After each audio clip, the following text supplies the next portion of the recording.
Hey, yo! How y'all feeling? How y'all doing? How y'all motherfucking doing? You think? Hey, I know it's a little different. I'm hitting y'all with a daytime video. Yeah. Hey, tell me how y'all feeling, man. This motherfucking great. Yeah. Did I say daytime or did I say indoor? Nigga, it's indoor. Because it ain't day. I don't know. Hey, what the frick? Hey, niggas, feathers up, though. Y'all niggas see me, cuz. Feathers up. We ain't just talking. We actually living it. Yeah. All that. No. American pride. Man, I'm over here. And you guys know I've been talking about growing our own food. By the way, hold on, I never showed y'all the packet of seeds. That we have purchased. Let me see. Hold on, y'all niggas. Hold on, let me see. Like that. Hold on, y'all niggas see that? They all look like this. Hold on. I'm trying to do it right. I met this girl. There we go. Y'all see seeds like that.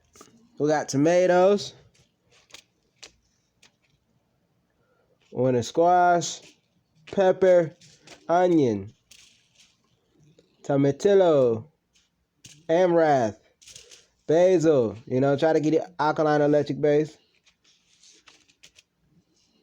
Yep.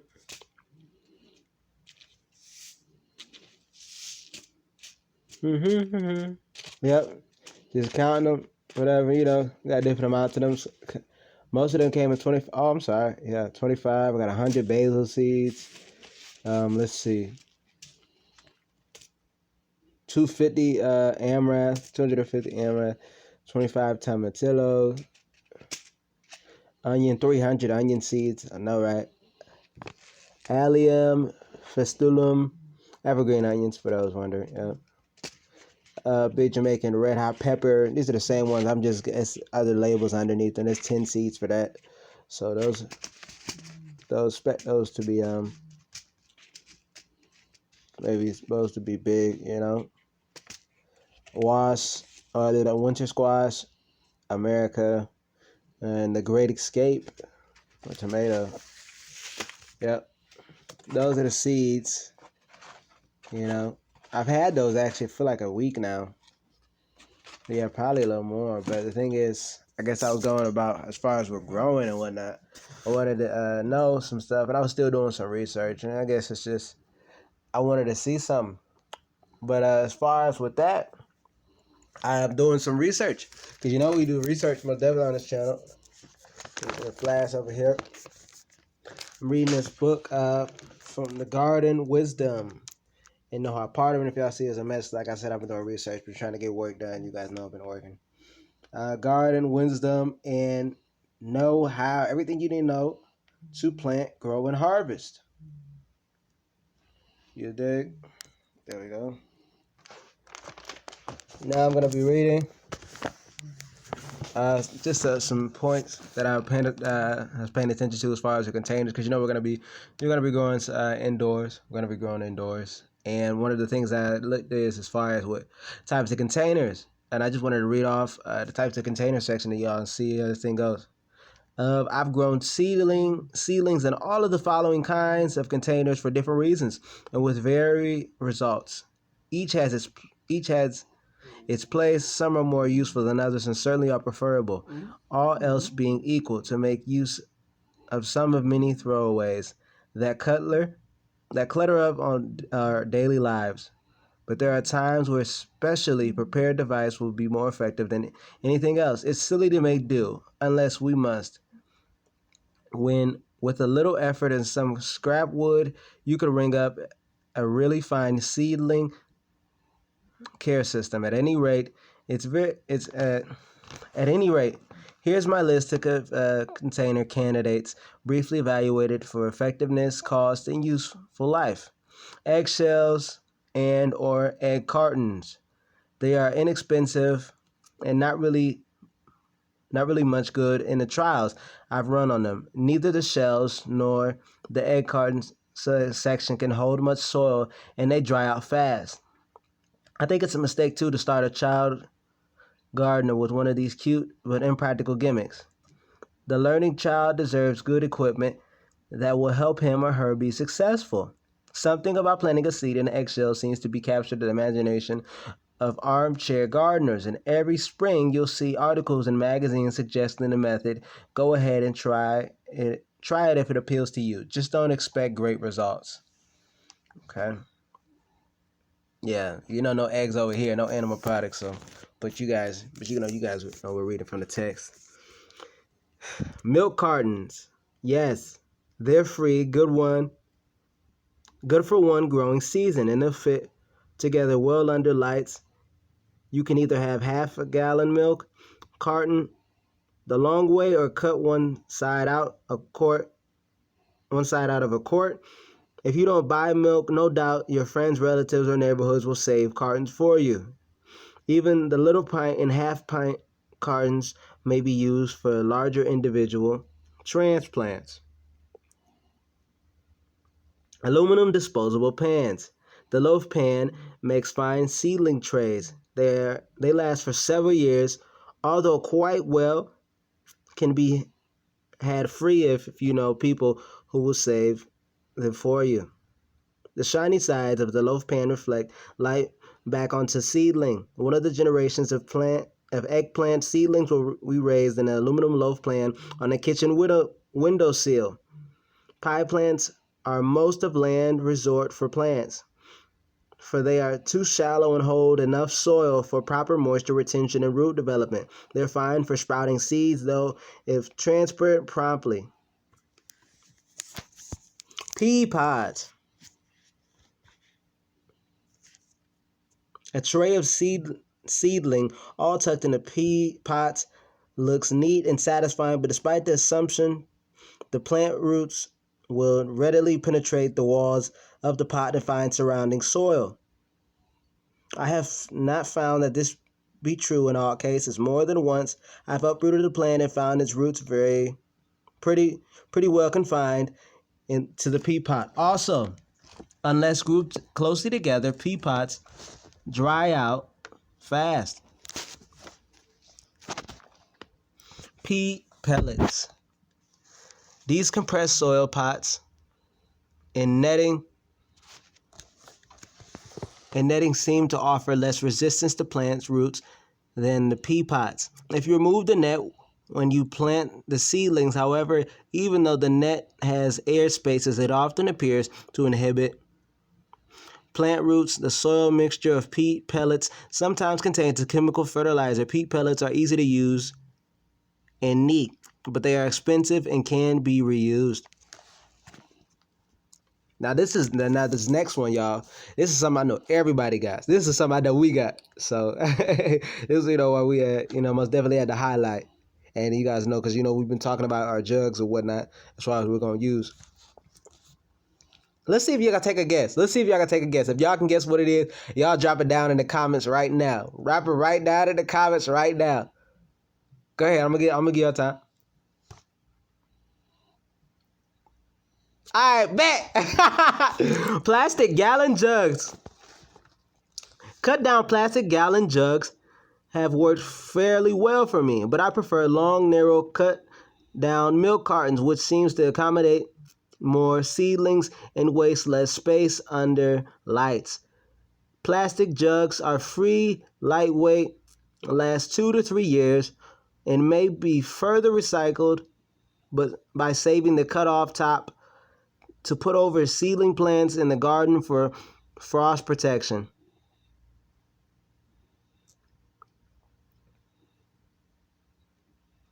Y'all won't believe this next one, but hey.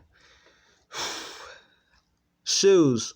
I've tried planting melon seeds and cast-off shoes on the advice of elderly gardeners who flourish crops indicate he must be doing something right. Those shoes were fun to use, and they certainly make a stir when visitors notice them, but I can't honestly say that they made any difference in the plants that grew in them. Bricks. For unconventional and more wide adaptable seed starter, Use an ungauged brick set in an open frame of scrap wood that extends 1.5 inches above the top of the brick. On top of the brick, put an inch-thick layer of moist sphagnum, moss, and vermiculite, and plant seeds in it. Then set the framed brick in a tray of water. The water should always touch the brick, but should never cover it. The continuous supply of moisture coupled with a good drainage and aeration encourages good seeding germination. Market packs. They are rectangular trays made in pressed fiber. I think they are preferable to peat pots. The packs are not cheap, but they last for several years, fit together well in storage, and allow plenty of depth for root development. Also, unlike the larger flats, they may be kept on a sunny windowsill. Clay flower pots. Clay pots last a long time and are fine for special transplants. Yeah, we've used those before. Most definitely. If we haven't used them before, we've seen them. But it's been a long time. But, as we're getting started up, let me continue, y'all. Just adding to my commentary. They are the best containers for starting watercress seeds because they can be kept in a tray of water so the soil is constantly moist. As far as I'm concerned, though, they are too costly and unwieldy for most transplanting. I use small plastic pots to start cucumber and melon seedlings. Household discards. Chipped enamel broiler.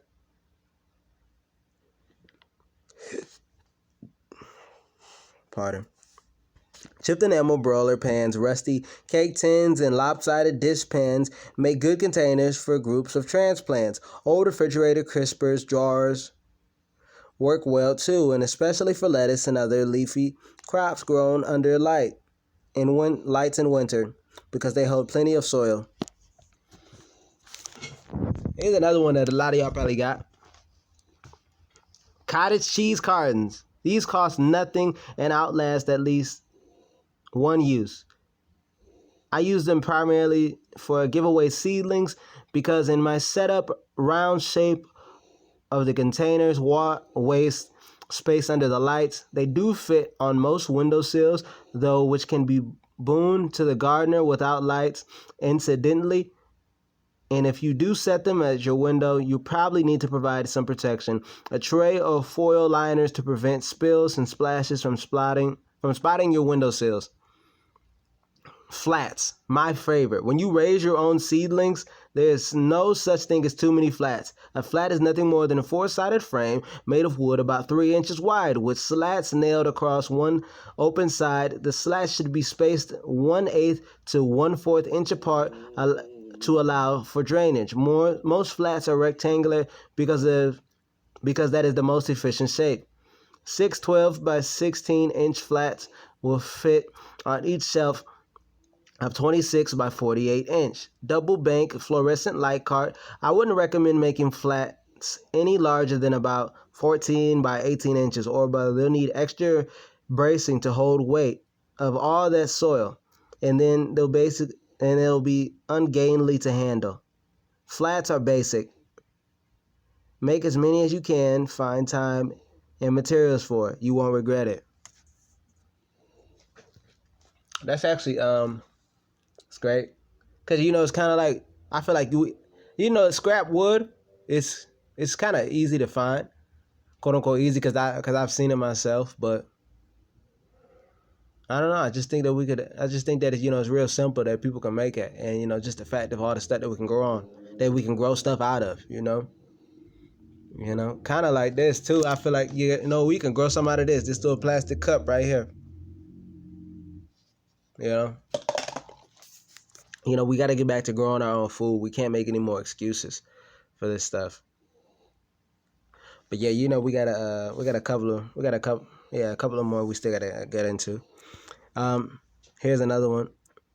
Plastic trays. Commercial plastic trays, 2 inches deep and 18 to 20 inches long, work well and last a long time, but they are costly. Poke a few drainage holes in them with an ice pick. Soil blocks. These are better than pea pots because they promote good growth without forming a barrier. They take time and special equipment to make, though. You need a soil block mold and a metal device with a plunger that ejects blocks of soil from a mold, a tub for mixing soil composed of two parts peat moss that have been rubbed through 1/4 inch hard ware cloth, 1 part garden soil, and 1 part compost water in a tray. To make a soil block, wet the soil mix until it forms a slurry. Then pack a 4-cube block marker with the wet mix. Level off the top of the mold and eject the cube onto a tray. Plant a single seed in each block, or plant 2, or cut off the extra seeding if both germinate. Any of the varieties of containers bought or found can be used to start seedlings. Okay, and just to show y'all, let me see. And just to show y'all what it look like. Pardon me. Okay, y'all see that, hopefully.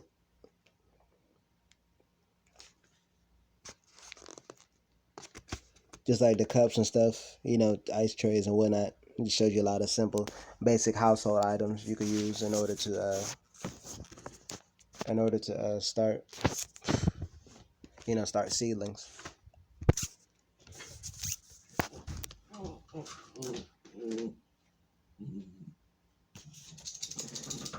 In my experiments with soil blocks, I found that they do indeed promote good root growth. For me, though, they had 2 disadvantages. The first was time and trouble necessary to make these blocks. Secondly, the blocks must be very carefully and frequently watered from above so they don't disintegrate. Seedling flats. A more serious competitor for my favorite plain old rectangular flat is the seedlings flat. A molded plastic foam tray 3 inches high, 13 inches wide, and 26 inches long. The plant holding cells taper to a narrow open point at the bottom of each cell, in an ingenious way to encourage the dense root ball to make good use of the soil mix in order to keep the roots confined to their spaces. The foam trays must be propped an inch or so above the surface to admit air. In my trials, foam trays flats produce excellent seedlings, but they are a bit much cumbersome to work with the conventional flats. They're durable, though mine is still in use after 4 years. Like most gardeners who can't resist starting enough plants for a whole neighborhood, my spring seedling setup is mostly arrangement of all the flats I can muster, plus representatives of most of the kinds of containers mentioned above, which can just sum up my advice for other seed starters. Use what you have, buy what intrigues you, but aim for a growing supply of long-lasting, inexpensive wooden flats. All right, y'all. That's just a part of the types of containers I just wanted to express to y'all and show to y'all. Like, this is a lot of the stuff we already have laying around in the household. If we don't, we can just we can get our hands on it. And even too right now, because right now is we're dealing with this coronavirus, they talking about. That's what they calling it. Part of it, and just the fact of the matter that jobs closing down, businesses closing down, and whatnot. This is a further example for people who need to start self-sufficiency. People need to start being self-sufficient. We need to start growing our own food. And we've been saying this for a long time, and we're acting upon it as well. We just showcased you our seeds, and we even went through which ones we have.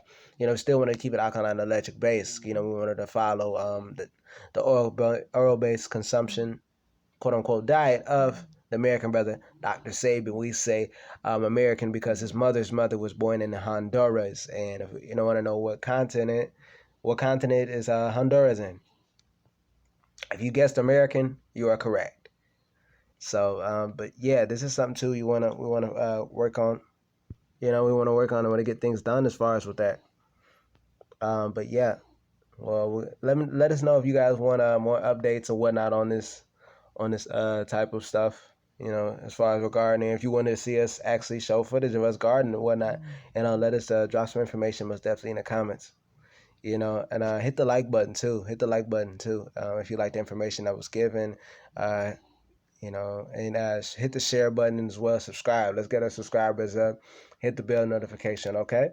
Because we're uploading daily. We're still uploading daily. About to do an upload later on today, probably right after this one. All right. So, yeah, this is I want also, if you guys want to book a one-on-one coaching session where you guys want to talk about gardening, you want to talk about health, or you just want to further excel in life, you know, you could book a one-on-one session with us, okay? We got the information in the description box, or you can just DM us on Instagram, Healing Through Inspiration, no spaces. You can get your Origine caps. You guys really been liking your Origine caps. I'm very happy that you guys like it. And American Meaning shirts. The limited supply lasts on that. Those are all in the description box as well. But yeah, continue to create a great day. You know, continue to strive to better yourself. You know, read knowledge. This is the time where you live in a lab to study and whatnot. Um, Learn about yourself. Meditate. If you don't know how, that's great. You know, it's great because you don't focus on how, but focus on the who. Who can get you to learn how? Healing Through Inspiration can. Hey, you know how to contact us. Our stuff is in the description box. Peace, love, and light, y'all.